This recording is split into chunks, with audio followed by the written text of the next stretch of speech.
बस्सल हाँफते हुए कमरे में आता है। एहसास, अधिकार की तुमसे कोई बात हुई?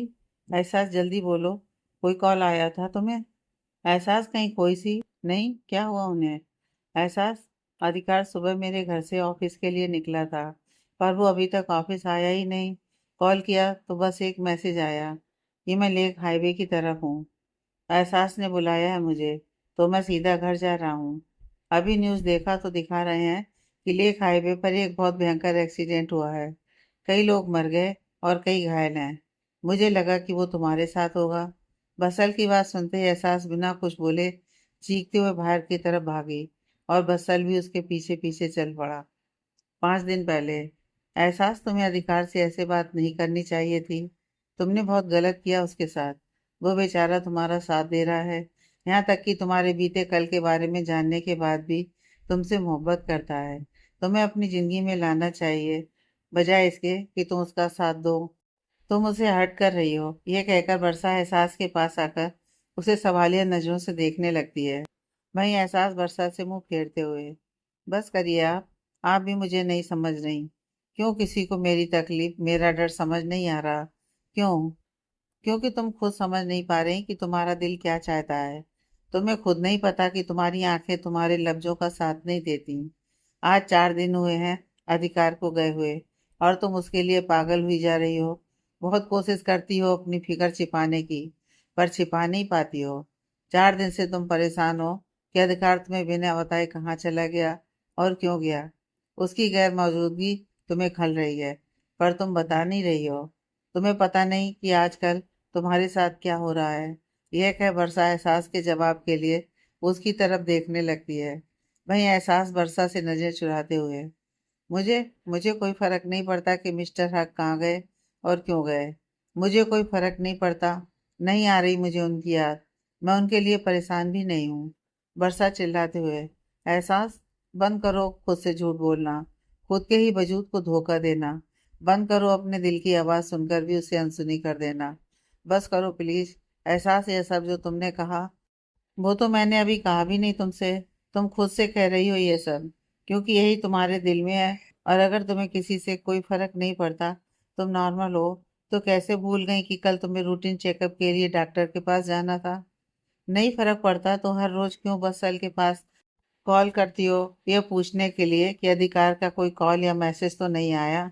नहीं फर्क पड़ता तो क्यों इस वक्त तुम मेरे घर आई हो और मुझसे अधिकार की शिकायतें कर रही हो? एहसास, मान क्यों नहीं लेती कि तुम्हारा डर, तुम्हारा दर्द अधिकार की मोहब्बत के आगे हार गया? मान क्यों नहीं लेती कि तुम्हें भी अधिकार से मोहब्बत है? मान क्यों नहीं लेती कि तुम्हें अधिकार के होने या ना होने से सबसे ज्यादा फर्क पड़ता है? मान क्यों नहीं लेती कि अनु के बाद एक और शख्स तुम्हारी जिंदगी में अब तुम्हारे लिए बहुत मायने रखने लगा है? नहीं नहीं नहीं, आप सब गलत हो। मेरे लिए ना किसी का प्यार मायने रखता है, ना कोई इंसान, ना ही मेरे दिल में ऐसा कुछ है। आप सब झूठे हो, सब झूठे हो। ये कहते हुए एहसास तेजी से वर्षा के घर से निकल जाती है। इधर वर्षा चिल्लाते हुए, एंजल, मत करो ऐसा। कहीं खुद को समझते समझते खो ना दो इस मोहब्बत को। जब तक तुम मानो तब तक कहीं देर ना हो जाए। वर्षा चिल्लाती रहती है और एहसास चली जाती है। कड़ी धूप में एहसास पैदल ही चलती जा रही थी। गुस्से ने एहसास को पागल कर दिया था, पर यह गुस्से से ज्यादा उसकी बेचैनी थी, जिसे वो समझ नहीं पा रही थी। यह उसके दिल और दिमाग के बीच की लड़ाई थी, जो उसे अंदर ही अंदर कमजोर बना रहा था। आम जिंदगी में हर इंसान कभी कभी अपने दिल की सुनकर भी उसे अनसुना कर देता है, खासकर जहाँ वो गलत होता है। जहाँ इंसान में दिल और दिमाग के बीच लड़ाई होती है, वहाँ अक्सर हमारा दिमाग जीत जाता है, क्योंकि जो दिल की सुनते हैं वो कभी ऐसी लड़ाई में फंसते ही नहीं है। हम अक्सर अपने दिल को समाज का, परिवार का, अपनी परेशानी और मजबूरी का नाम देकर चुप करा देते हैं। ठीक यही एहसास भी कर रही थी। उसका दिल जानता है कि उसके साथ जो भी हुआ उसमें उसका कोई दोष नहीं था, पर उसका दिमाग उसे ये मानने पर मजबूर कर रहा था कि भले ही उसकी गलती रही हो या ना रही हो, पर अब कुछ बदल नहीं सकता। उसकी पवित्रता भंग हो चुकी है और वो अब किसी के काबिल नहीं रही। समाज कभी उसे अपनाएगा नहीं और ना ही उसे समझेगा। उसका नाम अगर अधिकार के साथ जुड़ा तो वो अधिकार के नाम पर एक कलंक होगा। इन्हीं उलझनों में उलझी एहसास चलते चलते एक जगह आकर रुकती है और घुटने के बल जमीन पर बैठकर बिलखने लगती है। क्यों? क्यों किसी को मेरी तकलीफ, मेरा दर्द, मेरी फीलिंग समझ नहीं आती? आखिर मेरी गलती क्या है? यही कि मैं अपने साथ किसी की ज़िंदगी बर्बाद नहीं करना चाहती। यही कि मेरा कलंक किसी और के माथे पर थोपना नहीं चाहती। यही कि मैं अब किसी को खोना नहीं चाहती। आखिर बचा ही कौन है मेरे पास? सब तो छीन लिया उस ऊपर वाले ने, जो हर दिन हर पल मुझे, मेरी रूह को तड़पाता रहता है, जो हंसता है मेरी बेबसी पर, जो खुश है मुझे अकेला करके। कहाँ जाऊँ मैं? किससे कहूँ अपना दर्द? किसके आगे चीखूं चिल्लाऊं? किसे बताऊं अपना दर्द? ये कहकर वो बेतहासा रोने लगती है। जिस मालिक ने तुझे यहाँ तक बुलाया है, उस मालिक को अपना दर्द बता बच्चे। जा उस दरबार में जहाँ सबकी मुरादें पूरी होती हैं। मेरा मालिक बुला रहा है तुझे। जा बच्चे जा। एहसास पीछे से आई इस आवाज को सुनकर धीरे से मुड़ती है। वहां पर कोई नहीं था। एहसास हैरान सी बड़बड़ाते हुए, कौन है यहाँ? किसने मुझे बुलाया है? ये कहकर एहसास जैसे ही फिर से सामने की तरफ देखती है, वो स्तब्ध रह जाती है। सामने एक मजार थी, जहाँ लोग अपनी अपनी मिन्नतें और दर्द लेकर वहां आ जा रहे थे। एहसास के कानों में वो शब्द फिर से गूंजने लगे। जिस मालिक ने तुझे यहाँ तक बुलाया है, उस मालिक को अपना दर्द बता। मजार से आने वाली आवाज जैसी एहसास को अपनी तरफ खींच रही थी। खुदा से नाराज एहसास के कदम अपने आप उस मजार की तरफ बढ़ चले। एहसास अपने दुपट्टे से अपना सर ढककर एकटक सामने देखते हुए बस चली जा रही थी। ऐसा लग रहा था कि कोई शक्ति उसे अपनी तरफ खींच रही हो। मजार के अंदर काफी लोग अपनी अपनी दुआएं लेकर उस दरबार में बैठे सुकून पा रहे थे। एहसास भी वहां बैठकर अपने हाथ फैला देती है। मजार के अंदर का पाक माहौल एहसास को एक अलग सा सुकून देता है। एहसास आंखें बंद किए उस खुदा को महसूस करते हुए, आप तो सबके मालिक हैं ना। आपसे कोई मोहब्बत करे ना करे, आप तो सबसे मोहब्बत करते हैं। आप जानते हैं मैं नाराज हूँ आपसे, आपने फिर भी मुझे अपने पास बुलाया। क्या आप मेरे सवालों का जवाब देंगे? क्यों मिल रही है मुझे इतनी तकलीफें? क्यों मेरा हर दर्द बेहिसाब होता जा रहा है? क्यों मैं अब बेचैन रहने लगी हूँ? क्यों मेरे दिल का ये खालीपन अब मुझे काटने को दौड़ रहा है? क्यों किसी ऐसे शख्स से मैं जुड़ती जा रही हूँ जिससे मैं सबसे ज्यादा दूर जाना चाहती हूँ? नहीं देंगे ना मुझे कोई जवाब? मेरी बेबसी देखकर खुश होते हैं आप? मुझे तड़पता देखकर सुकून मिलता है आपको, है ना? मत करिए मेरे साथ ऐसा, और नहीं सह सकती मैं। मेरे बर्दाश्त की हर हद खत्म होती जा रही है। अब सुकून दे दीजिए मुझे इन तकलीफों से, इन रिश्तों से और इस जिंदगी से। सुकून दे दीजिए मुझे, सुकून दे दीजिए। ये कहकर एहसास बिलखने लगती है। बेटा, इस दरबार में आकर भी तुम रो रही हो? एक औरत एहसास के कंधे पर हाथ रखकर कहती है। एहसास आंखें खोलकर अपने आंसुओं को बहने से रोकने की कोशिश करते हुए, ये आंसू भी तो इन्हीं के दिए हुए हैं। वो औरत एहसास को देखकर मुस्कुराते हुए, मेरा मौला किसी को आंसू नहीं देता बेटी, वो तो सबके आंसू पोंछता है। लगता है तू इस दुनिया से, यहाँ के लोगों से चोट खाई हुई है। एहसास उसकी ये बात सुनकर काफी हैरान हो जाती हैं और एकटक उन्हें देखने लगती हैं। ये लो बेटा, ये मन्नत का धागा है, अपनी मुराद के लिए लाई थी मैं, पर लगता है मुझसे ज्यादा तुम्हें इसकी जरूरत है। जाओ और सच्चे दिल से इस मन्नत के धागे को वहां बांध दो। ये कहकर वो औरत उस धागे को एहसास के हाथ पर रखकर उसके सिर पर हाथ फेरकर वहां से चली जाती है। एहसास को कुछ कहने का मौका ही नहीं मिलता। वो बस उसे जाते हुए देखती रहती है। जब वो औरत एहसास की आंखों से ओझल हो जाती है, तो एहसास अपने बगल में देखती है, जहाँ थोड़ी दूर पर एक दीवार थी, जहाँ मन्नतों के धागे को बांधने की व्यवस्था की गई थी। एहसास कभी उस दीवारों पर बंधे उन धागों को देखती है, और कभी अपने हाथ में लिया वो एक धागा। वो सोच एहसास उस धागे को लेकर चल पड़ती है और उस दीवार के पास आकर खड़ी हो जाती है। एहसास उस धागे को उस दीवार के सुराख पर बांधते हुए, मौला तू हर दिल का हाल जानता है, तुझे मेरे दिल का हाल भी पता है। इस दिल को मोहब्बत करने का हक नहीं है। मेरे इस दिल में किसी की मोहब्बत जगह ले, इससे पहले दूर कर दे मुझे उस शख्स से। वो मोहब्बत, बस कर, चुप हो जा, आगे मत बोल कुछ। तभी एक जोर की आवाज से एहसास चौंक कर उस आवाज की तरफ देखती है। एहसास से थोड़ी दूर पर एक बूढ़ा आदमी बैठा था, जिसने काले रंग के कपड़े पहने थे। शायद वो कोई फकीर था। वो एहसास की तरफ गुस्से से देख रहा था। एहसास सवालिया नजरों से उस फकीर को देखते हुए, बाबा, क्या हुआ? मुझसे कोई गलती हो गई है? गलती नहीं, गुनाह कर रही है तू। मोहब्बत में बिछड़ने की दुआ मांग रही है और कह रही है कि कोई गलती हुई है। ये कहकर वो फकीर उठकर झटके से एहसास के हाथ से वो धागा छीन लेते हैं। एहसास तो कुछ समझ ही नहीं पा रही थी। वो हैरान सी। बाबा, आप कुछ नहीं जानते। ये धागा वापस दे दीजिए। इस मोहब्बत में मिलना मुमकिन नहीं है। ये मोहब्बत कई जिंदगियां बर्बाद कर देगी। सब जानता हूँ मैं। वो भी जो तू कह रही है और वो भी जो तेरे दिल में है। तुझे मोहब्बत हो गई है तो क्यों खुदा की इस रहमत को ठुकरा रही है। तेरे हर सवाल का जवाब उसकी मोहब्बत है। तेरे हर दर्द की दवा उसकी मोहब्बत है। उसी से तेरा कल, तेरा आज और तेरा आने वाला कल जुड़ा है। वही तुझे इंसाफ दिलाएगा। वही तुझे तेरे बिछड़ों से मिलाएगा। एहसास बुरी तरह से चौंक चुकी थी। उसे कुछ समझ में नहीं आ रहा था वो आगे क्या कहे।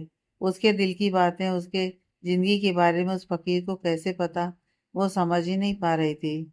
एहसास काफी डर गई थी। वो धीरे धीरे अपने कदम पीछे लेने लगी। वहीं वो फकीर ऊपर आसमान की तरफ देखते हुए, इश्क गुनाह है तो ये गुनाह कर दिया तूने।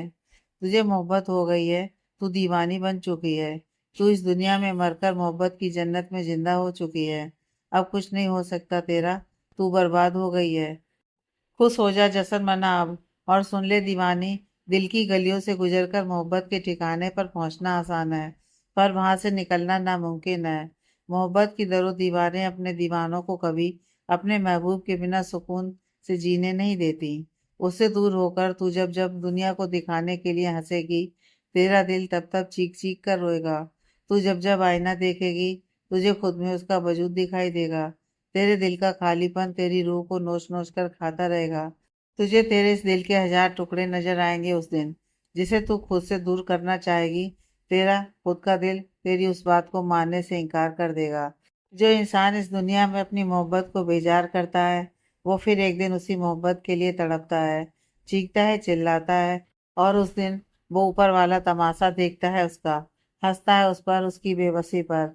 ये कायनात हर इंसान को हर दिन हर पल एक नए शख्स से रूबरू करवाती है। उनमें से कुछ के दिल के तार तुम्हारे दिल के तारों से जुड़ जाते हैं, और वही कायनात उन कुछ से एक खास शख्स चुनकर उसकी रूह तुम्हारी रूह से जोड़ देती है। वो ही मोहब्बत होती है। और ये मोहब्बत हर किसी के नसीब में नहीं होती। मोहब्बत की गलियों में करोड़ों आशिक अपनी मोहब्बत से मिलने की आस में भटकते भटकते मौत की गहरी नींद में सो जाते हैं। उनमें कुछ ही अपनी मोहब्बत को अपने माथे की लकीर बनाकर इस जमी पर आते हैं।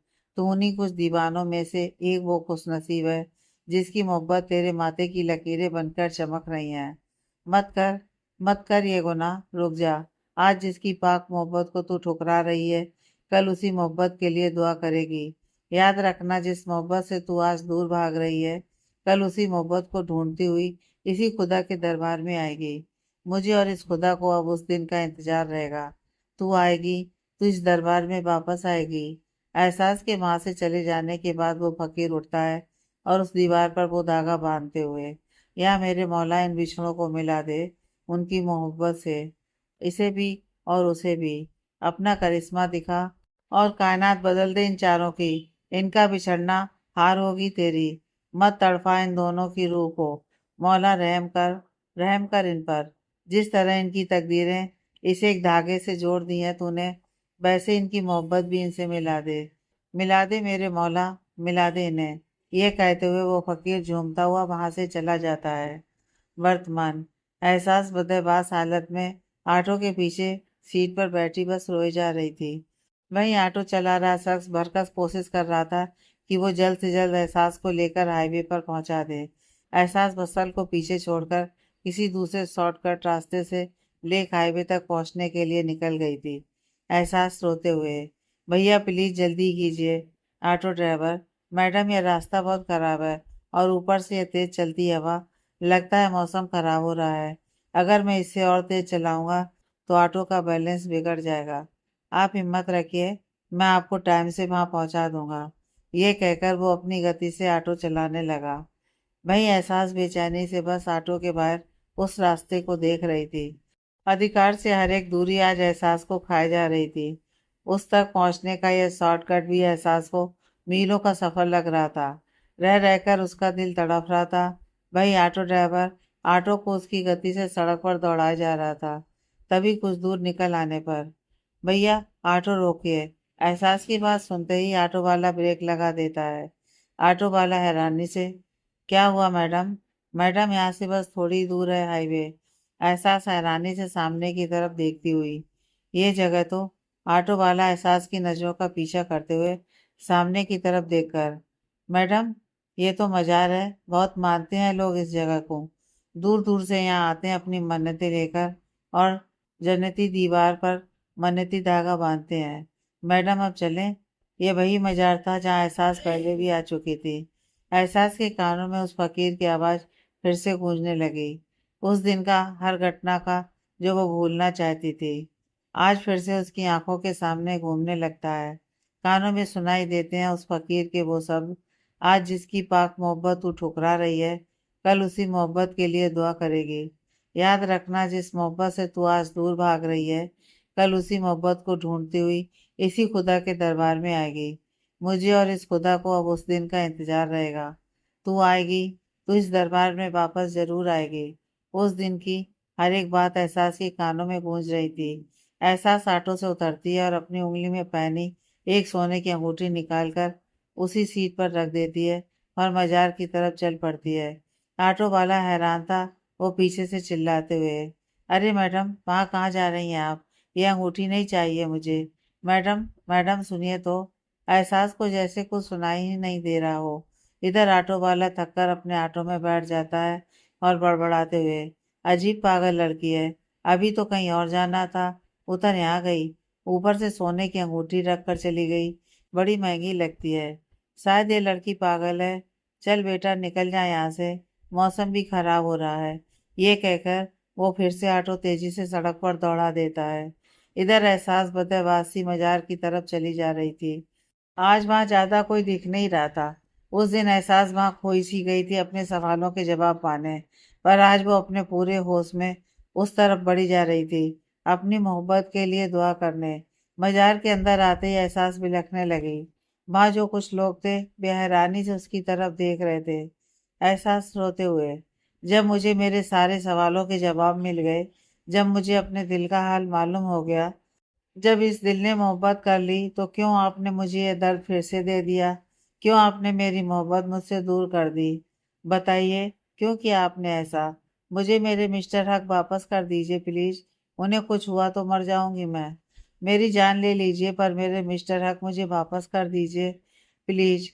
ये कहकर एहसास को उस फकीर की याद आती है। एहसास झटके से उठते हुए, मुझे बाबा को ढूंढना होगा, भाई मेरी मोहब्बत मुझे लौटा सकते हैं, मुझे ढूंढना होगा उन्हें। ये कहे एहसास उस जन्नती दीवार की तरफ भागती है, पर वहां आज वो फकीर नहीं था। एहसास बदहवास सी इधर उधर भागते हुए उस फकीर को ढूंढ रही थी, पर वो वहां कहीं नहीं थे। एहसास थककर फिर से उस दीवार की तरफ आती है और वहीं बैठकर, बाबा कहाँ हैं आप? बाबा आपने जो कहा था सब सच था, जो नहीं था वो हो गया। बाबा आपने कहा था कि मैं खुश नसीब हूँ जो मुझे मेरी मोहब्बत मिल गई, तो क्यों छीन रहे हैं आप मुझे उसे? बाबा कहाँ हैं आप? जवाब दीजिए मुझे। देखिए मैं वापस आ गई, अब मेरी मोहब्बत मुझसे दूर मत करिए ना। तू आ गई वापस? मुझे यकीन था कि तू जरूर आएगी। एहसास चौंक कर आवाज की तरफ देखती है। सामने वही फकीर जमीन पर बैठा था। उसे देखते ही एहसास की टूटी उम्मीद फिर से जिंदा हो जाती है और वो बिलखने लगती है। आज एहसास को डर नहीं लगा, बल्कि पछतावा हो रहा था। एहसास सिसकते हुए उस फकीर के पास जाकर अपने हाथ जोड़कर, बाबा मैं नहीं जानती कि आप कौन है और कैसे जानते हैं सब कुछ, पर मुझे इतना यकीन है कि आप भगवान के भेजे हुए फरिश्ते हैं मेरे लिए। आप मेरा आज, मेरा कल सब जानते हैं। देखिए आपने जो कहा था सब सच हो गया। हो गई मुझे मोहब्बत, मान ली मैंने खुदा की कायनात। अब मुझे मेरी मोहब्बत से जुदा तो मत करिए। आपने कहा था ना कि मेरी मोहब्बत मेरे माथे की लकीर बनकर चमक रही है, तो मत मिटने दीजिए ये लकीर, लौटा दीजिए मेरी मोहब्बत। इश्क गुनाह है तो ये गुनाह कबूल करती हूँ मैं। बाबा मेरी मोहब्बत, मेरे मिस्टर हक मुझे वापस कर दीजिए। उन्हें कुछ हुआ तो मैं जी नहीं पाऊंगी, कभी माफ भी नहीं कर पाऊंगी खुद को। मेरे मिस्टर हक को कुछ मत होने दीजिएगा, चाहे तो मेरी जान ले लीजिए, पर उन्हें कुछ मत होने दीजिए। यह कह वो बिलखते हुए उम्मीद भरी नजरों से उनकी तरफ देखने लगी। वहीं वो फकीर मुस्कुराते हुए, जा जा जा, वहीं जहाँ मोहब्बत में बिछड़ने की दुआ मांगी थी, वही लिखता है, वही मिटाता है, वही जुदा करता है और वही मिलाता है। तेरा मन्नती धागा तेरी मोहब्बत के मन्नत का इंतजार कर रहा है। वो धागा नहीं, किसी की जिंदगी है जो उसने तुझे दी है। जा मांग ले उससे अपनी मोहब्बत, मांग ले अपनी जिंदगी। जा। फकीर की बात सुनते ही एहसास उस दीवार की तरफ भागती है। वहां पहुंचते ही एहसास उस दीवार को हर तरफ से देखने लगती है। उसे एक सुराख में एक खुला हुआ धागा दिखता है। यह वही धागा था जो एहसास को उस औरत ने दिया था और जिसे फकीर बाबा ने उससे छीन लिया था। एहसास बिना कोई देरी किए जल्दी से अपनी दुआ मांगते हुए वो धागा बांधने लगती है। माफ कर दीजिए मुझे, जो मैंने मोहब्बत में बिछड़ने की दुआ मांगने का गुनाह किया। माफ कर दीजिए मुझे और मेरी मोहब्बत मुझे लौटा दीजिए। मेरे मिस्टर हक मुझे लौटा दीजिए मौला। आपके दर से कोई खाली नहीं जाता। मेरी ये सोनी झोली मेरी मोहब्बत की रहमत से भर दीजिए। अपनी मन्नत का धागा बांधकर एहसास फिर से उस फकीर के पास आती है, पर अब वो फकीर वहां था ही नहीं। एहसास इधर उधर खोजती है, पर वो फकीर वहां कहीं नहीं दिखता। बस जहाँ वो फकीर बैठा था वहां एक काला धागा पड़ा हुआ था। एहसास जल्दी से उस धागे को उठाती है और मजार पर मत्था टेक कर अपनी मंजिल की तरफ भागती है। लेक हाईवे, वो सड़क जिस पर गाड़ियों की भीड़ लगी रहती थी, जहाँ पैदल चलने की जगह बड़ी मुश्किल से मिलती हो, आज उस जगह का नज़ारा ही कुछ और था। लाशों के ढेर लगे थे वहां। ऐसा लग रहा था कि कोई शवगृह हो। लोग अपने अपने परिजनों की लाश के आगे चीख रहे थे, चिल्ला रहे थे। पुलिस और डॉक्टर्स की टीम अपने अपने काम कर रही थी। जिनकी सांसें चल रही थी उन्हें एम्बुलेंस के जरिए हॉस्पिटल भेजा जा रहा था और जिनकी सांसों की डोर टूट चुकी थी उन्हें सफेद चादर उड़ा दी जा रही थी। लोगों की चीखें, उनका चीत्कार किसी का भी दिल दहला सकता था। एहसास जैसे जैसे उस जगह के करीब आती जा रही थी उसका दिल बैठता जा रहा था। एहसास की हिम्मत ही नहीं हो रही थी कि वो किसी चादर को उठाकर देख सके। वो कल्पना ही नहीं करना चाहती थी कि उसके मिस्टर हक को कुछ हो सकता है। एहसास बेजान लाशों की तरह चलती जा रही थी। उसकी आंखों के आंसू जैसे सूख चुके हों। मैडम, मैडम कहाँ जा रही हैं? सुनीता, सुनीता रोक इन्हें। एक पुलिस वाला एहसास को एक्सीडेंट स्पॉट पर जाते हुए देखकर कहता है। एहसास फिर भी बिना रुके चली जा रही थी। उसे ये भी ध्यान नहीं था कि वो वहां लगे बैरियर से टकराने वाली है। अरे कहाँ जा रही हो, तुम्हें चोट लग जाएगी। एक औरत एहसास को अपनी तरफ खींचते हुए कहती है। एहसास जैसे होश में आकर, मिस्टर हक, मिस्टर हक है वहाँ। अरे पागल हो गई है लड़की, देख नहीं रही कि वहाँ गाड़ियाँ उल्टी पड़ी हैं। बहुत बड़ा एक्सीडेंट हुआ है। एक ट्रक और बस की टक्कर हो गई है। कई छोटी गाड़ियां भी चपेट में आ गई हैं। देख नहीं रही कि कितनी लाशें पड़ी हैं। जा ढूंढ, उनमें से ही होगा कोई तेरा मिस्टर। लेडी कांस्टेबल के इतना बोलते ही एहसास अपना आपा खो देती है।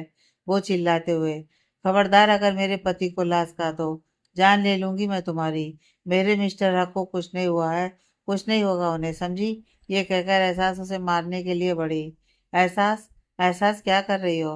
एहसास कोई गलत हरकत करती इससे पहले ही वहां बसल और यहाँ आ जाते हैं। बसल ने एहसास को अपनी तरफ खींचकर गले से लगाकर रोने लगा।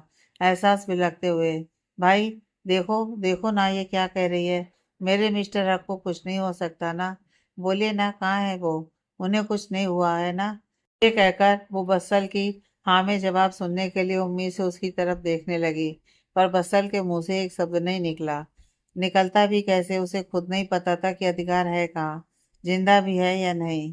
रेहान और बसल पिछले 1 घंटे से अधिकार को ढूंढ रहे थे। जिंदा घायलों से लेकर लाशों तक को देख लिया था, पर उन्हें अधिकार कहीं नहीं मिला। पर अधिकार की कार वही थी जिसकी हालत देखकर साफ पता चल रहा था कि इसमें बैठा शख्स किसी भी कीमत पर बच नहीं सकता। बसल और यान का खुद रो रो कर बुरा हाल था। उन्होंने खुद को कैसे संभाल रखा था यह वही जानते थे। वही एहसास बसल से कोई जवाब न पाकर रियान के पास जाकर बेबस थी। रियान, तुम तुम जानते हो ना कि मिस्टर हक कहाँ है? तुम्हारी कालिया कहाँ है? बताओ ना प्लीज। रियान, कुछ तो बोलो, बताओ ना कहाँ है वो? रियान के पास भी एहसास को बताने के लिए कुछ नहीं था। रियान और बसल एहसास को ऐसे भी लगते और तड़पते देख अपनी हिम्मत खोते जा रहे थे। उनके आंसू रुक ही नहीं रहे थे। वही एहसास उनसे भी कोई जवाब ना पाकर चिल्लाने लगी थी, वो बसल और रियान के सीने पर मारते हुए। तुम दोनों दोस्त नहीं दुश्मन हो उनके। पता भी होगा तो कोई बताएगा नहीं मुझे कि वो कहाँ है। चाहते ही नहीं कि मैं देखूं उन्हें। नहीं चाहिए मुझे आप दोनों की मदद। मैं खुद ढूंढ लूंगी उन्हें। ये कहकर वो फिर से एक्सीडेंट स्पॉट की तरफ भागने लगी। बसल और रियान एहसास को पकड़कर और तेज रोने लगे। बसल उसे रोकते हुए, एहसास हिम्मत रखो प्लीज। कुछ नहीं होगा तुम्हारे मिस्टर हक को। कुछ नहीं होगा मेरे कालिया को। यही होगा वो बस हमें रोते देख हम पर हंस रहा होगा।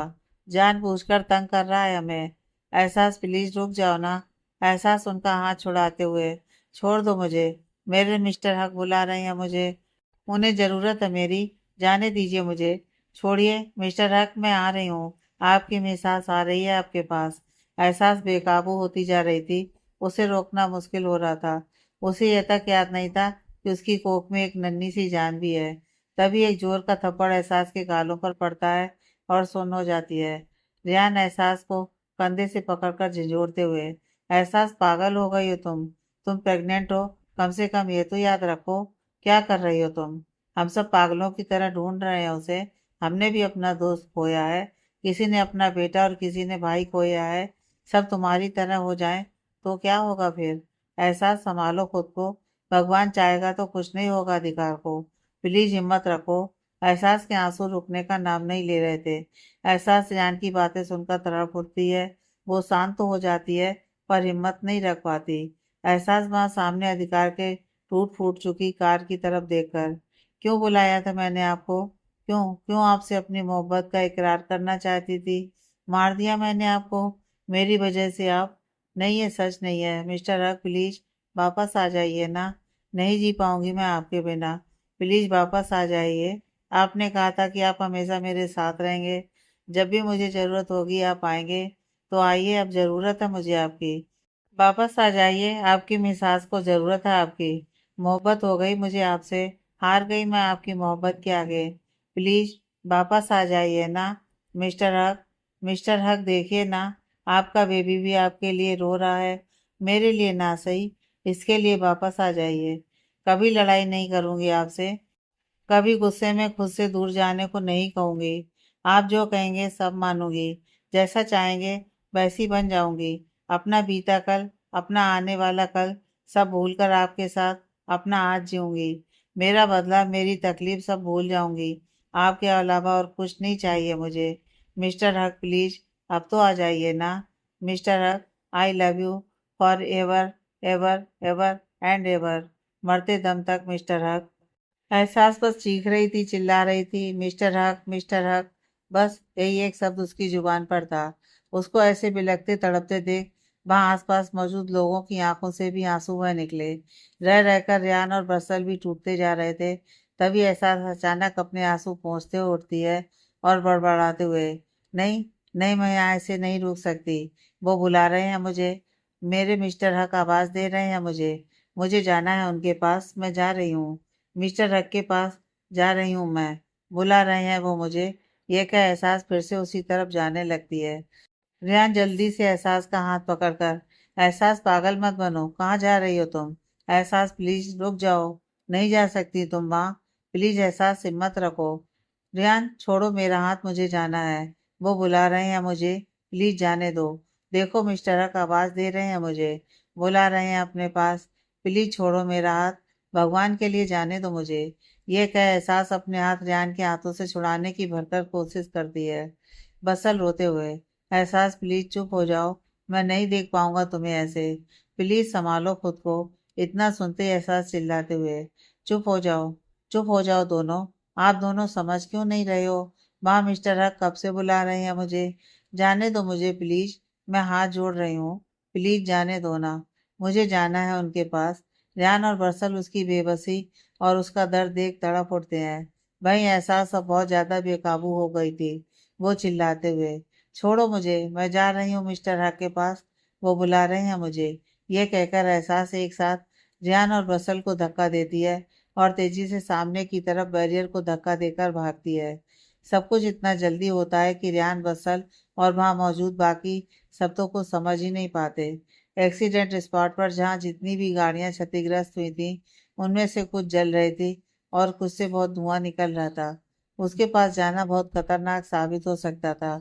एहसास को होश ही नहीं था कि उसका वहां जाना उसके लिए कितना खतरनाक है। जिसका डर था वही हुआ।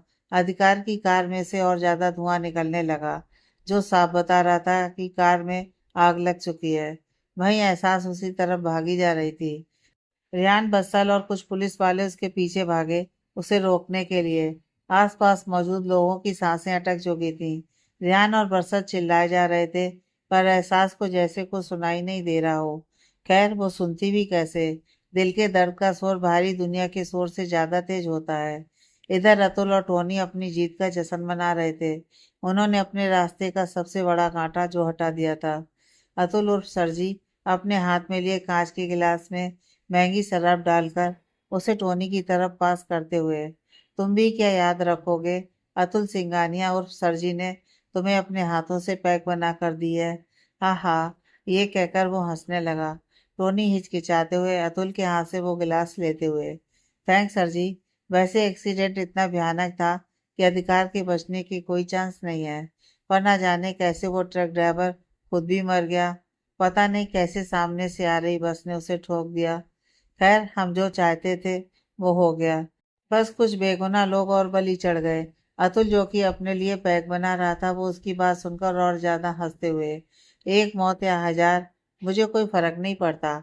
वो मेरे लिए जमीन पर रेंगने वाली चींटियां हैं। वैसे भी मैंने उन्हें इस जिंदगी से मुक्त किया है। मैं तो भगवान हूँ उनके लिए। यह सब छोड़ो, आज टोनी तुमने मेरा दिल जीत लिया। कमाल कर दिया यार आज तो। आज तुम जो मांगो वो तुम्हारे कदमों में रख दूंगा मैं। मांगो, क्या चाहिए तुम्हें?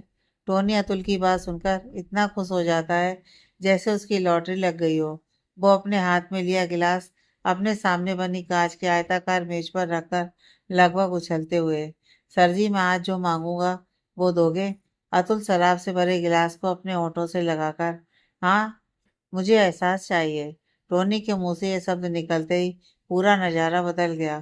टोनी का पूरा चेहरा लाल हो चुका था और आंखों से तो जैसे अभी खून निकल आए। उसके लिए बोलना भी क्या, सांस लेना भी नामुमकिन था। और ये सब इसलिए हो रहा था क्योंकि टोनी की गर्दन अतुल के हाथ में थी। अतुल की आंखों में जैसे आग उतर आई हो। वो अपने पंजों को टोनी की गर्दन में लगभग धंसाते हुए, एहसास का नाम भी अपनी जुबान से लिया, तो यहीं दफन करके रख दूंगा तुझे।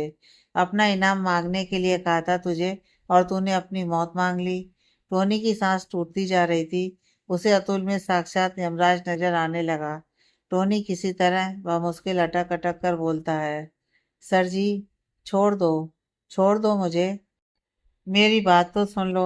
टोनी की गिड़गिड़ाती आवाज सुनकर अतुल को सोचकर उसे झटके से छोड़ देता है, जिससे टोनी लड़खड़ाकर नीचे गिर पड़ता है। पर गिरने से ज्यादा उसे सुकून था कि वो अब सांस तो ले सकता है। टोनी भरपूर सांस लेकर खुद को संभालते हुए, मुझे माफ कर दो। मुझे लगा कि वो अब तुम्हारे किसी काम की नहीं है। तुम उसे मार दोगे। वो मर नहीं सकती, उसे जीना होगा। जीना होगा उसे। उसकी आंखों में तड़प, दर्द और लाचारी देखनी है मुझे। वो अपनी या किसी और की मर्जी से ना तो जी सकती है और ना ही मर सकती है। उसकी सांसों पर, उसके जिस्म पर, उसकी रूह पर सिर्फ मेरा हक है। वो जिएगी भी मेरी मर्जी से और मरेगी भी मेरी मर्जी से। ये कहकर अतुल फिर से जाकर सोफे पर बैठ शराब पीने लगता है। वहीं टोनी डरते डरते, पर तुम्हें जो चाहिए था तुम हासिल तो कर चुके हो। उसका जिस्म, उसकी धन दौलत, सब कुछ तो तुमने ले ली। फिर अब क्या चाहिए तुम्हें? बदला। बदला चाहिए मुझे। तुम्हें पता है कि वो बिल्कुल अपनी माँ अनीता जैसी है। उसे जब जब देखता हूँ मुझे उस धोखेबाज का धोखा याद आ जाता है। यह सोचकर कि वो आनंद और अनीता की निशानी है, मेरे तन बदन में आग लग जाती है। उसे और उसके प्यार को मार दिया, पर अभी भी सुकून नहीं मिला मुझे। उन दोनों की रूह तक को तड़पाना चाहता हूँ, रुलाना चाहता हूँ मैं। वहां भी वो सुकून से ना रह पाए, इसलिए यहाँ उनकी बेटी एहसास को दर्द दूंगा, और इतना दर्द दूंगा कि उसकी चीख वहां तक, उन दोनों को ऊपर तक सुनाई दे। जब वो मुझसे मौत की भीख मांगेगी, तब दूंगा उसे खुद से छुटकारा। वैसे भी वो दिन पर दिन निखरती ही जा रही है। अधिकार भी उसके माँ बाप के पास गया। उस दिन में उसका पागल अनु भी चला जाएगा। बेचारी अकेली पड़ जाएगी। अब मेरे दोस्त और मेरे प्यार की निशानी है, उनकी बेटी है, तो ऐसे ही थोड़ी अकेला छोड़ दूंगा। उसकी खूबसूरती मैं बर्बाद थोड़ी जाने दूंगा। हा हा। ये कहकर वो किसी शैतान की तरह हंसने लगा। वहीं टोनी अतुल की इस हैवानियत को देखकर खुद सिर उठा और मन ही मन बड़बड़ाते हुए, तू इंसान नहीं, 10 सिर वाला रावण से भी बड़ा है। तू वो शैतान है जो मौत को भी मौत दे दे। तुझसे तो खुद शैतान भी डरता होगा। तेरे साथ रहना जहरीले सांप के साथ रहने से भी ज्यादा भयानक है। मुझे कुछ सोचना होगा, वरना तेरे हाथों बेमौत मारा जाऊंगा। यह कहकर वो अपनी गर्दन सहलाने लगा, जिससे खून की हल्की हल्की बूंदें रिस रही थी। सिंगानिया मिला। इधर घर पर पल्लू हुआ, स्नेहा, वर्षा और आस्था की मानो जान निकल गई हो। सब जहां तहां बदहवास पड़े थे। पल्लू हुआ तो जब से अधिकार के बारे में पता चला तब से 3 बार बेहोश हो चुकी थी। वहीं स्नेहा का रो रो कर बुरा हाल हो गया था। वर्षा और आस्था किसी तरह बस खुद को संभाले हुए थी। पल्लू बुआ रोते हुए, मेरा बच्चा पता नहीं किस हाल में होगा। भगवान इतना कठोर मत बन। लेनी है तो मेरी जान ले ले, पर मेरे बच्चे को छोड़ दे। क्या बिगाड़ा है उसने किसी का, जो उसे इतनी तकलीफ दे रहा है। मेरी बच्ची का क्या होगा उसके बिना। वो बेचारी मर जाएगी उसके बिना। भगवान, मेरे बच्चे की जान मेरी झोली में डाल दे। ये कहकर वो बिलखने लगी। वर्षा उनके पास आकर उन्हें संभालते हुए, बुआ जी प्लीज हिम्मत रखिए, आपकी तबीयत और खराब हो जाएगी। कुछ बुरा मत सोचिए, हमारे अधिकार को कुछ नहीं होगा। भगवान इतना पत्थर दिल नहीं हो सकता। वो मेरी एंजल को और तकलीफ नहीं दे सकता। वो बर्दाश्त नहीं कर पाएगी अब। आस्था उनके पास आकर रोते हुए, बरसा दी, रियान या बसल भाई किसी का कॉल आया क्या आपके पास? कोई कॉल नहीं उठा रहा है मेरा। वर्षा सिसकते हुए, नहीं कोई कॉल या मैसेज नहीं आया। एहसास भी पता नहीं कैसी होगी, कहाँ होगी, कुछ नहीं पता। आस्था ये सुनते ही बिलक उठी और स्नेहा के सीने से लगकर रोने लगी। मम्मा ये सब क्या हो गया? भाई वापस आ जाएंगे ना? उन्हें कुछ होगा तो नहीं ना? मम्मा बोलो ना, भाई आ जाएंगे ना? इस सवाल का जवाब तो स्नेहा के पास भी नहीं था। फिर भी स्नेहा अपने आंसुओं को रोकते हुए, बच्चा कुछ नहीं होगा, हमारे अधिकार को सब ठीक हो जाएगा। तुम ऐसे कमजोर मत पड़ो। रेहान और वर्षा उसको लेकर बस आते ही होंगे। तभी वर्षा के फोन की रिंग बजी और उस पर बसल का नाम फ्लैश हुआ। वर्षा जल्दी से फोन उठाकर, हेलो बसल जी, क्या हुआ? अधिकार भाई ठीक तो है ना? पल्लू बुआ, स्नेहा और आस्था उम्मीद भरी नजर से वर्षा की तरफ देखने लगे। वहीं फोन पर बसल की बातें सुनकर वर्षा के चेहरे का रंग उड़ गया और उसके मुंह से बस एक ही बात निकली, ये नहीं हो सकता। यह सुनते ही बुआ, स्नेहा और आस्था की बची खुची हिम्मत भी टूट गई। वर्षा उधर से आती बसल की आवाज सुनकर जल्दी से फोन रखती है और एक झटके से उठकर, आस्था तुम विधि को बोलो कि वो अनुभव के पास ही रहे। हम सबको सिटी हॉस्पिटल चलना होगा इसी वक्त। स्नेहा चेहरे पर हैरानी और डर के मिले जुले भाव लाकर, वर्षा क्या हुआ? सब ठीक है ना बेटा? आंटी चलिए, मैं रास्ते में बताती हूँ सब कुछ। मैं ड्राइवर को कार निकालने के लिए बोलती हूँ। आप सब भी चलिए जल्दी। यह कहकर वो तेजी से बाहर निकल जाती है। सिटी हॉस्पिटल इमरजेंसी रूम के बाहर बसल, रियान और आस्था हैरान परेशान बस इधर से उधर चले जा रहे थे। वहीं पल्लू बुआ बस रोए जा रही थी और स्नेहा भरकस प्रयास कर रही थी कि वो पल्लू बुआ को संभाल ले। कुछ देर के इंतजार के बाद बरसा रूम से बाहर निकलती है। उसके बाहर आते ही सब उसे घेर लेते हैं, रियान हड़बड़ाते हुए, बरसा सब ठीक तो है ना? बसल भी लगभग रोते हुए, बरसा जी बताइए ना, सब ठीक है ना? उन्हें कुछ हुआ तो नहीं है ना? बाकी सब भी वर्षा की तरफ अपनी सवालिया नजरों से देख रहे थे। वहीं वर्षा एक गहरी लंबी सांस लेकर, अधिकार ठीक है, बस कुछ चोटें आई हैं, वो धीरे धीरे ठीक हो जाएगा। पल्लू बुआ डरते हुए, और एहसास, वो कैसी है? यह सुनकर वर्षा की आंखों से आंसू बह निकलते हैं। यह देख सबकी सांसें अटक जाती हैं। बसल मायूस स्वर में, वर्षा जी क्या हुआ है एहसास को? वर्षा खुद को संभालते हुए, उसकी और उसके बच्चे की हालत बहुत खराब है। हमने अंडर ऑब्जर्वेशन रखा है उसे। अगर सुबह तक होश नहीं आया तो बहुत प्रॉब्लम हो सकती है उसे। यह सुनते ही पल्लू बुआ लड़खड़ा जाती हैं, पर वक्त रहते स्नेहा उन्हें संभाल लेती है। वर्षा सबको टूटते देख खुद को मजबूत बनाते हुए, जैसे एहसास के प्यार ने अधिकार भाई को वापस बुला लिया, वैसे ही अधिकार भाई भी एहसास को कुछ नहीं होने देंगे। वो उनके पास ही हैं, वो अपनी मिसास को कुछ नहीं होने देंगे। एहसास भागती हुई अधिकार के कार के पास जा रही थी। रेहान और बसल एहसास के थोड़ी ही दूर के फासले पर थे, पर फिर भी हादसा होने में ज्यादा वक्त नहीं लगता है। क्योंकि अधिकार की कार इतनी बुरी तरीके से डैमेज हो चुकी थी कि उसमें किसी भी वक्त ब्लास्ट हो सकता था। सब पीछे से ही चिल्लाकर एहसास को सावधान करने की बहुत कोशिश कर रहे थे, पर उनकी हर कोशिश बेकार हो जा रही थी, क्योंकि एहसास अपने होश खो चुकी थी। सबकी सांसें रुक चुकी थी यह नज़ारा देख कि तभी वक्त रहते एहसास का हाथ पकड़कर कोई अपनी तरफ खींच उसे सीने से लगा लेता है और एक झटके से पलट जाता है। इसी के साथ ही कार में एक जोर की ब्लास्ट होती है और सबके मुंह से एक साथ चीख निकल जाती है। बसल, रियान और बाकी सब पूरा यकीन कर चुके थे कि एहसास को वो बचा नहीं पाए। बसल और रियान की तो आंखें आंसुओं से छलक उठी। सब धीरे से बड़ी मुश्किल से अपनी आंखें खोलकर सामने देखते हैं तो सबके होश उड़ जाते हैं, क्योंकि एहसास बिल्कुल सही सलामत खड़ी थी और वो भी अधिकार की बाहों में। वहीं एहसास आंखें बंद किए हुए अधिकार की बाहों में सिमटी हुई थी। उसके स्पर्श को महसूस करते ही एहसास के कांपते होठों से बस एक शब्द निकला, मिस्टर हक। अपनी अनुभूति को यकीन में बदलने के लिए एहसास अपनी भारी हो चुकी पलकों को उठाकर ऊपर देखती है।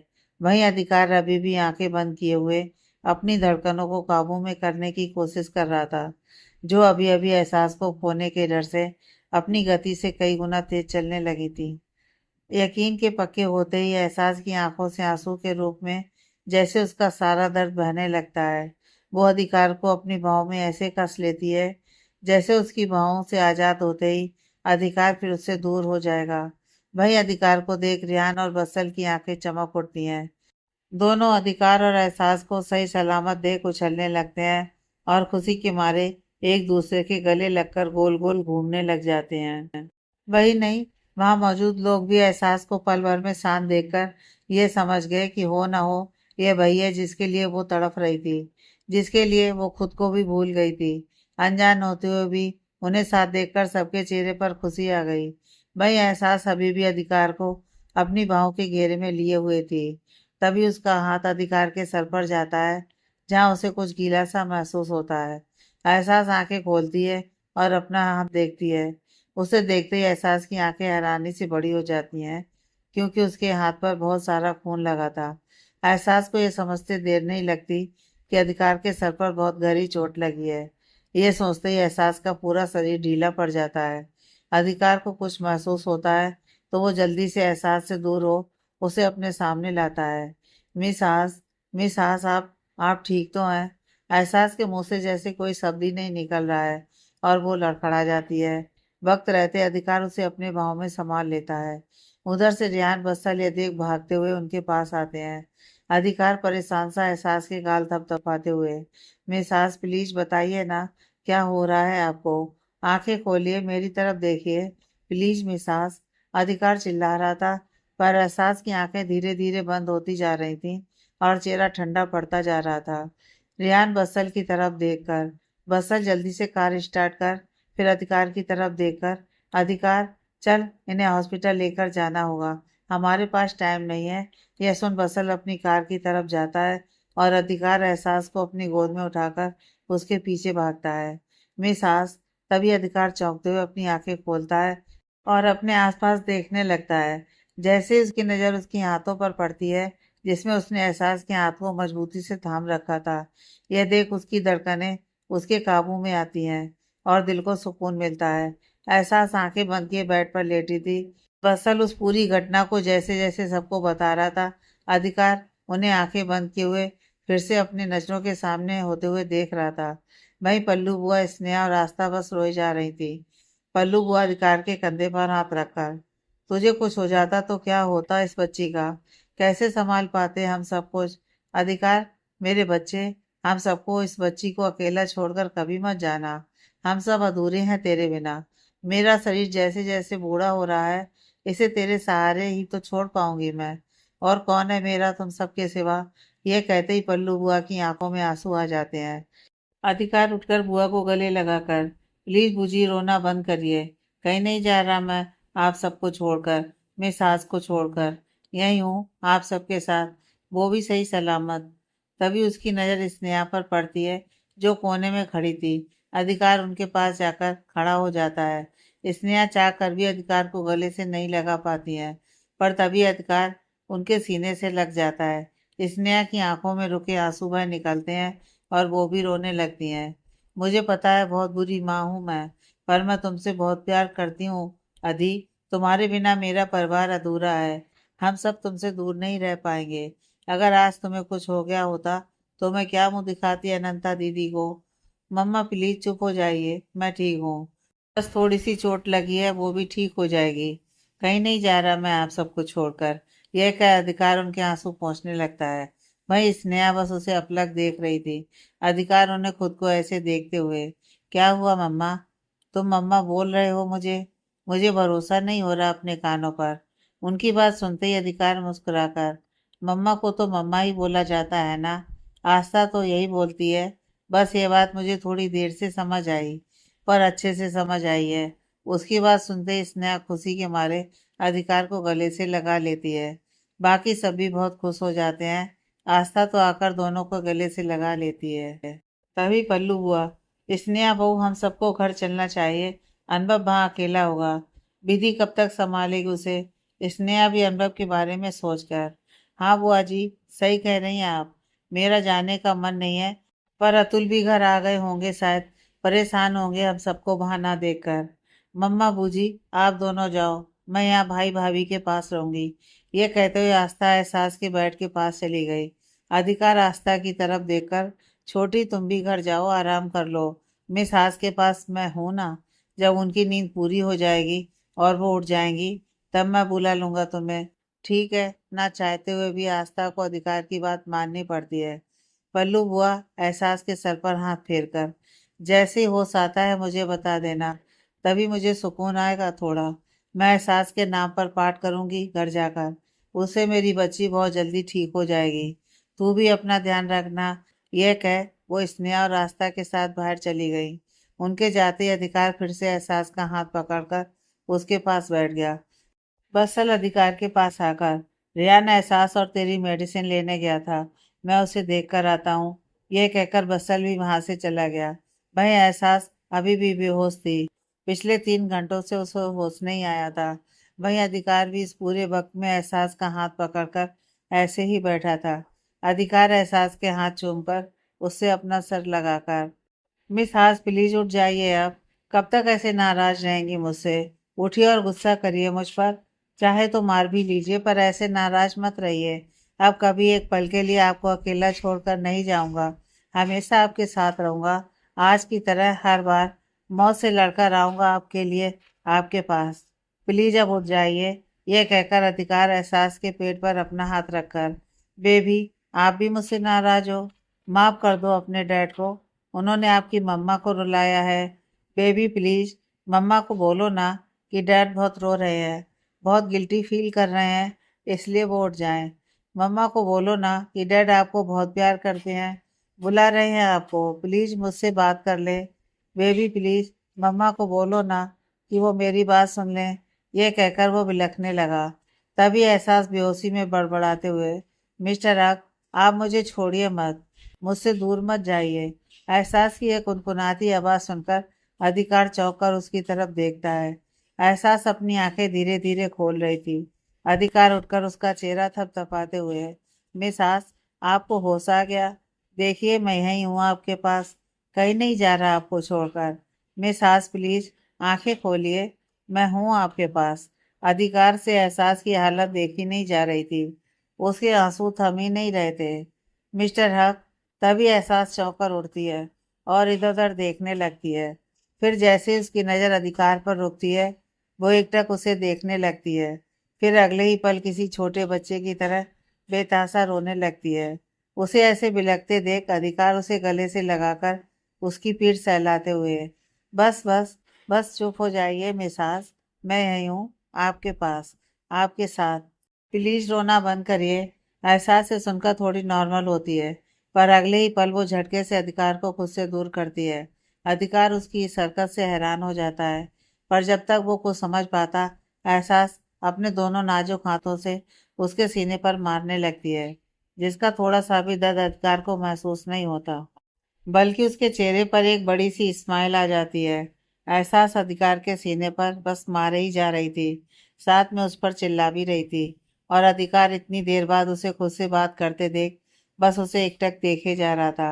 एहसास रोते हुए, कहाँ चले गए थे मुझे छोड़कर?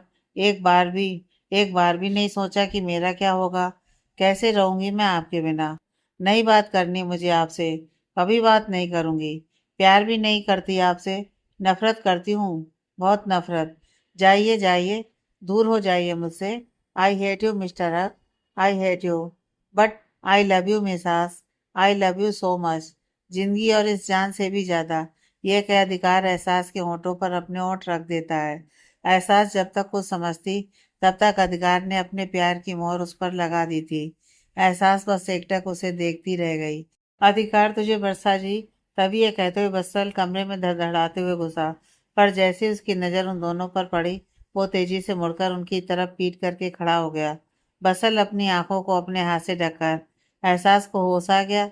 डॉक्टर को बताने के बजाय अपना ट्रीटमेंट शुरू कर दिया तूने। शर्म नहीं आती हॉस्पिटल में यह सब करते? बेचारी को ठीक तो हो जाने दे।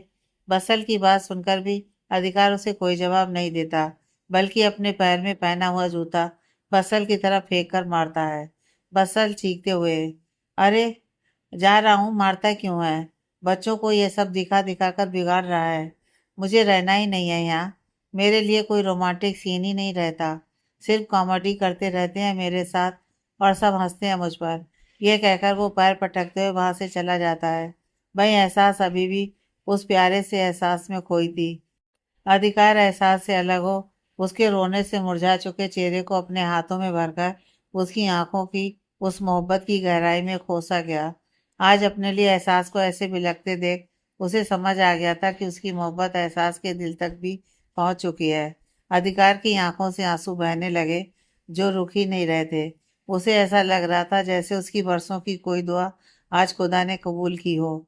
अधिकार रोते हुए, बहुत मोहब्बत करता हूँ मैं आपसे। मेरे लिए मेरी जिंदगी, मेरा जुनून, मेरी खुशी, मेरा खुदा, सब कुछ है आप। क्या हाल बना लिया है आपने अपना। आपको कुछ हो जाता तो मैं फिर मर जाता मिसास। ये कहकर वो फिर से एहसास को अपनी बाहों में भर लेता है। एहसास भी उसे कसते हुए, आपने कहा था कि जिस दिन मेरे दिल को आपके दिल की आदत लगी उस दिन मेरा दिल तड़फेगा आपके लिए। देखिए हो गई मेरे दिल को आपकी आदत। मेरा दिल आपके हक में गवाही दे गया। आप मुझसे दूर चले गए इस ख्याल से ही मेरा दिल पल पल तड़प उठा। मुझे मोहब्बत हो गई है आपसे। प्लीज अब मुझे अपनी जिंदगी से बाहर मत निकालिएगा मिस्टर हक। नहीं जी पाऊंगी मैं अब आपके बिना। आई love you mister Haq, I love you so much. यह कहकर वो अधिकार के कंधे पर अपना सिर टिकाकर रोने लगी। बड़ी मुद्दतों से इस पल का हमें इंतजार था। आपको भी हमसे मोहब्बत है, बस यही सुनने को दिल हमारा बेकरार था। अधिकार के होंठों से ये अल्फाज सुनते ही एहसास का दिल जोरों से धड़क उठता है। अधिकार उसका सर ऊपर करते हुए, अगर पता होता कि मेरी मौत की खबर आपके होंठों पर आपके दिल की आवाज ले आएगी तो मैं कब का मर चुका होता। इतना कहते ही एहसास अधिकार के होंठों पर अपने हाथ रख देती है। एहसास से सकते हुए शिकायत भरे लहजे में, मौत भी आपको मुझसे दूर करने आई तो अकेले आपको नहीं ले जा पाएगी। पूरी कायनात से क्यों ना लड़ना पड़े, पर मैं तब भी आपका साथ नहीं छोड़ूंगी। खुद उस खुदा को झुकना पड़ेगा मेरी मोहब्बत के आगे। दोबारा कभी मुझसे दूर जाने की मत सोचेगा, मैं सह नहीं पाऊंगी। अधिकार का तो दिल भर आया वो खुद को संभालते हुए, आपसे दूर जाकर रह भी कैसे सकता हूँ। जिंदगी और जान से ज्यादा जरूरी बन गई हैं आप। अगर जरूरी थी तो जब आपको पता था कि मुझे आपसे मोहब्बत हो गई है, अब मैं आपके बिना जी नहीं पाऊंगी, तो छोड़कर चले क्यों गए थे मुझे? जब आपको पता था कि मैं आपके लिए रो रही हूँ, आपको बुला रही हूँ, तब भी आप वापस क्यों नहीं आए? आपको पता था कि मैं आपका इंतजार कर रही हूँ घर पर, इसलिए जानबूझकर आप नहीं आए। एक एक बार भी नहीं सोचा कि मेरे ऊपर क्या बीतेगी, कैसे रहूंगी मैं।